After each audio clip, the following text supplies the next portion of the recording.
Olá, queridos, eu sou o pastor André Luiz e eu quero começar dizendo: hoje é o dia da sua vitória. Vem comigo, pois eu tenho certeza de que Deus nos falará verdades profundas nesta manhã. Então, eu quero convidar você a ficar comigo até o final e nós vamos orar e invocar o nome deste Deus, na certeza de que Ele derramará a sua bênção sobre nós. Queridos, eu quero pedir a você que compartilhe essa mensagem para que assim expandimos o reino de Deus e outras vidas sejam alcançadas por esta palavra. Dê também o teu joinha, aperte no joinha, dando o teu like. Essa ferramenta entende que essa mensagem é relevante e ela por si só também vai entregar a mais pessoas. E olha, se você não é inscrito no canal, eu quero te convidar a inscrever-se e ativar o sininho para que você receba uma notificação todas as vezes que colocarmos aqui uma nova mensagem. Vamos à leitura da palavra de Deus, hoje Oséias capítulo 9, do verso 1 ao verso de número 3, que nos diz assim: Não se regozije, ó Israel, e não se alegre como as outras nações, pois você se prostituiu, abandonou o seu Deus. Você ama o salário da prostituição em cada eira de trigo. Os produtos da eira e do lagar não alimentarão o povo. O vinho novo lhe faltará. Eles não permanecerão na terra do Senhor. Efraim voltará para o Egito, e na Síria comerá comida impura.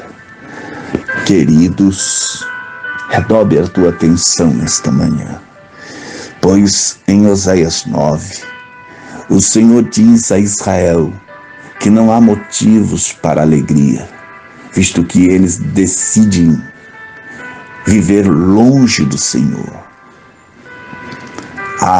Queridos, há 5 razões pelas quais Israel não podia orgulhar-se. Primeiro, a sua imoralidade. Segundo, o fato de ter sido preso. Terceiro, sua indiferença espiritual. E nós vamos ver isso à medida que lemos o capítulo e vemos dentro de cada versículo. Então, 4 aqui mostra também a sua esterilidade. E 5, o seu exílio vindouro. Meus queridos, a palavra de Deus para Efraim é de que a escolha de viver longe de Deus tem suas consequências. Os israelitas haviam abandonado o verdadeiro Deus, esperando boas colheitas, seguiram uma religião cananeia que incluía a prostituição no templo durante os seus cultos. E em função de sua associação à colheita, as eiras de trigo eram onde as festas da agricultura aconteciam, ocasião em que Israel oferecia sacrifícios a Baal. Por isso, o Senhor estava prestes a tirar a alegria da colheita, destruindo a produção e deixando as eiras e o lagar vazios. Preste atenção aqui no que diz o verso 3. Terra do Senhor. Israel havia se esquecido de que sua terra pertencia ao Senhor, e somente Ele poderia decidir quem nela viveria ou não. E Israel perderia agora este direito. Por terem, no verso de número 4 aqui, por terem tocado um cadáver, os pranteadores ficariam cerimonialmente impuros e contaminariam tudo o que tocassem. Habitando numa terra estrangeira, o povo de Israel estaria cerimonialmente impuro, ou seja, inapto para adorar o Senhor com holocaustos e ofertas. Agora o seu pão seria apenas para a sua própria alimentação e não poderiam mais ofertar os seus holocaustos ao Senhor. Olha o que diz aqui o verso de número 6. Faz alusão a Mênfis, uma cidade egípcia que era conhecida por seus vastos cemitérios, suas tumbas e pirâmides. Simbolizava a terra impura do exílio ou seja, a Assíria, para a qual o povo de Deus seria levado cativo. A terra de Israel seria abandonada e os seus bens, ou os bens dos israelitas, seriam infestados por urtigas e espinhos. Eles estariam agora num cativeiro. Oh, queridos, o pecado de Israel era algo horrendo diante de Deus, pois o verso 7 diz que Israel desdenhou dos profetas de Deus, considerando-os loucos. O papel de um vigia era de avisar exércitos invasores e de denunciá-los ao povo para que a cidade pudesse se preparar para a batalha em tempo hábil e manter-se então segura. Os profetas atuavam como vigias, pois eram enviados por Deus para alertar o povo acerca do julgamento e exortá-los ao arrependimento, mas eles os tiveram como loucos. O pecado de Israel se multiplicou de tal maneira que é comparado como nos dias de Gibeá.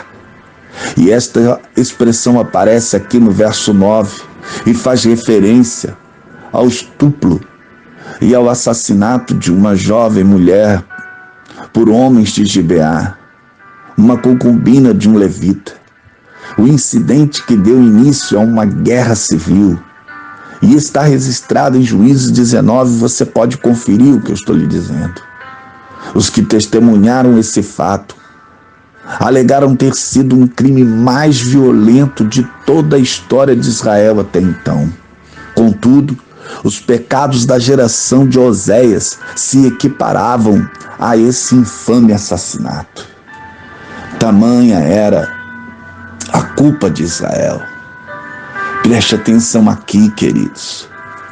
Isto é um alerta para nós, porque Israel começou bem. No início da história de Israel, como diz o verso 10, Israel era um deleite para Deus. Deus se deleitava em seu povo e os compara aqui uvas no deserto. Representava como uma grande surpresa. Fruta temporã da figueira, no seu princípio, se tratava de um figo irresistível. Entretanto, Israel caiu em pecado rapidamente. E em Baal-Peor, os israelitas participavam de ritos de fertilidade com mulheres moabitas, ocasionando assim o juízo de Deus sobre a nação. E você pode conferir o que eu estou dizendo. Se você abrir Números 25, você também terá esse entendimento. Agora, eles perderiam a sua glória. E o verso de número 11 diz que a sua glória diz respeito à população de Efraim, especialmente as crianças. A população de Efraim diminuiria. Sua fama voaria como a ave, visto que as mulheres se tornariam estéreis. Tal punição seria apropriada, tendo em vista que essa geração de israelitas, assim como uma geração anterior em Baal-Peor, promovia a fertilidade adorando a Baal. Preste atenção, porque o juízo de Deus viria. Todos os filhos nascidos em Israel seriam mortos com a invasão. Deus chega a comparar Efraim a Tiro, que era um importante centro econômico, localizado num local estratégico na costa do mar Mediterrâneo, mas eles perderam a bênção de Deus. E mesmo clamando ao Senhor, o Senhor agora os daria uma madre que o aborte. É o que diz o verso 14. Algumas mulheres israelitas se tornariam estéreis e outras teriam seus filhos, mas os perderiam para a espada dos invasores. E outras ainda engravidariam, mas depois abortariam. E este capítulo caminha para o final, dos versos 15, 16 e 17, e Deus fala de Gigal. Gigal, que foi o lugar onde Deus abençoou Israel, onde circuncidou-se o povo e Deus falou com Josué, ao primeiro acampamento de Deus, onde simbolizava-se a aliança, agora havia se tornado um centro de idolatria. Então, o casamento e o divórcio aqui servem de pano de fundo para a linguagem dessa passagem. O Senhor rejeitou e ele diz: os aborreci. Sua esposa infiel agora é rejeitada. Lançou fora de sua casa a terra e deixou-os de cuidar dela, de amá-lo. Isso tudo é uma demonstração do que aconteceu com aquele povo porque decidiu viver longe de Deus. E ainda pode também haver nesse trecho uma alusão, queridos, a Gênesis 3, 24 e ainda Gênesis 4, 14, que descreve como Deus afastou Adão e depois Caim do seu cuidado por causa das consequências dos seus pecados. E aqui no verso 17, onde fala o termo desocupados ou vagabundos, devem fazer alusão ao fim de Caim, que assim como Israel eram culpados por um assassinato ou por assassinatos. Agora preste atenção, queridos, e eu termino este devocional.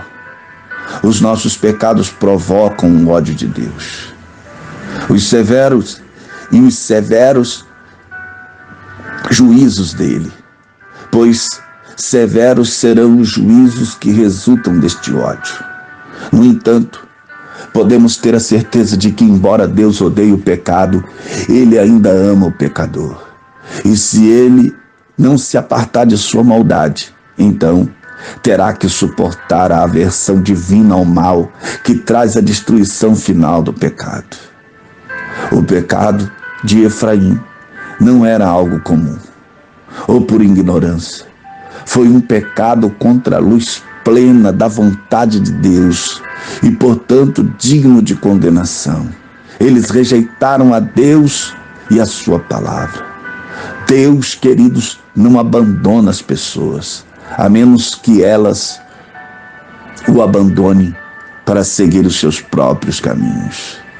Ah, queridos, precisamos amar a Deus e estar atentos às palavras que saem de sua boca. As palavras de Deus nos mantêm vivos e com esperança. Elas nos ajudam a esperar em Deus por um futuro melhor. Por isso, queridos, ore comigo nesta manhã, para que a palavra de Deus sempre tenha lugar em nossas vidas.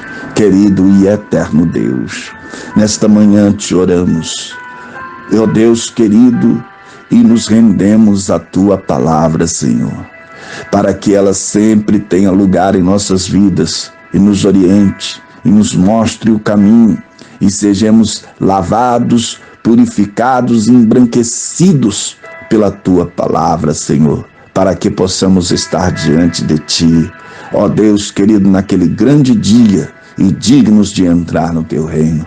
Por isso, Senhor, eu te peço, abençoa o teu povo por meio da tua palavra nesta manhã.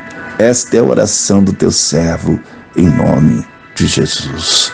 Queridos, eu vou ficando por aqui, mas eu quero terminar dizendo: Deus abençoe a tua casa, Deus abençoe a tua família, Deus abençoe a tua vida, em nome de Jesus. Amém.